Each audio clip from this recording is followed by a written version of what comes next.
Arudra gold மோசடி வழக்கில் நடிகரும் பாஜக பிரமுகருமான ஆர்.கே. சுரேஷ் விசாரணைக்கு நேரில் ஆஜராக வேண்டும் என்று பொருளாதார குற்றப்பிரிவு போலீசார் உத்தரவிட்டுள்ளனர்.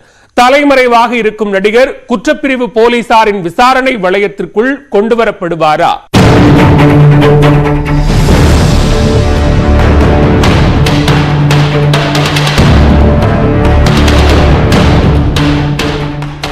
தமிழகத்தை உலுக்கிய 2400 கோடி ரூபாய் ஆருத்ரா நிதி மோசடி விவகாரத்தில் பாஜக பிரமுகர் ஆர்.கே. சுரேஷ் பெயர் அடிபட தொடங்கியது.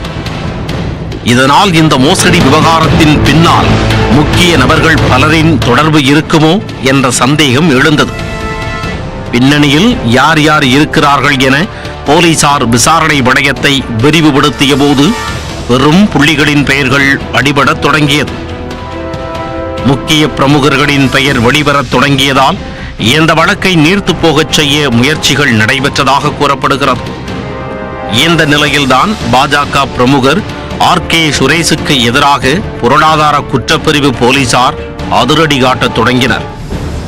கடந்த 10 மாதங்களாக தலைமறைவாக இருந்த ஆருத்ரா நிறுவனத்தின் நிர்வாக இயக்குனர் மைக்கேல் ராஜ் அண்மையில் துபாய் விமான நிலையத்தில் கைது செய்யப்பட்டார்.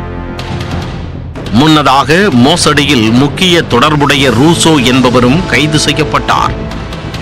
அவரிடம் நடந்த விசாரணையில்தான் நடிகரும் பைனான்சியரும் தமிழக பாஜக கலைப்பிரிவு மாநில நிர்வாகியுமான ஆர்.கே. சுரேஷ் சிக்கினார். அதாவது டெல்லியில் உள்ள முக்கிய நபர்களின் மூலம் இந்த வழக்கை நீர்த்து போகச் செய்ய ஆர்.கே. சுரேஷுக்கு ரூசோ பணம் கொடுத்ததாக கூறப்படுகிறது. இந்த தகவலை விசாரணையின் போது ரூசோ வாக்குமூலமாக அளித்ததன் அடிப்படையிலேயே ஆர்.கே. சுரேஷ் மீது போலீசாரின் பார்வை விழுந்தது. பணத்துடன் ஆர்.கே. சுரேஷ் தலைமறைவானதாக கூறப்பட்ட நிலையில் அவரை விசாரிக்க போலீசார் திட்டமிட்டனர். ஆனால் அதற்குள் அவர் வெளிநாட்டிற்கு தப்பிச் சென்றதாக தகவல் வெளியானது. அவரிடம் நேரில் விசாரிக்க முடிவு செய்த பொருளாதார குற்றப்பிரிவு போலீசார் அவருக்கு சம்மன் அனுப்பினர். இந்த சம்மனுக்கு ஆர்.கே. சுரேஷின் வழக்கறிஞர் ஆஜராகி விளக்கம் அளித்துள்ளார். விளக்கம் திருப்தி அளிக்காததால் நடிகர் ஆர்.கே. சுரேஷ் நேரில் வந்து விளக்கம் அளிக்க வேண்டும் என்று பொருளாதார குற்றப்பிரிவு போலீசார் உத்தரவிட்டுள்ளனர். விசாரணை வளையத்திற்குள் ஆர்.கே. சுரேஷ் கொண்டு வரப்பட்டால் பல உண்மைகள் தெரிய வரக்கூடும் என கூறப்படுகிறது. இந்த விவகாரத்தில் அமலாக்கத்துறையினரும் வழக்கு பதிவு செய்ய முகாந்திரம் உள்ளதா என விசாரணை மேற்கொண்டு வருகின்றனர்.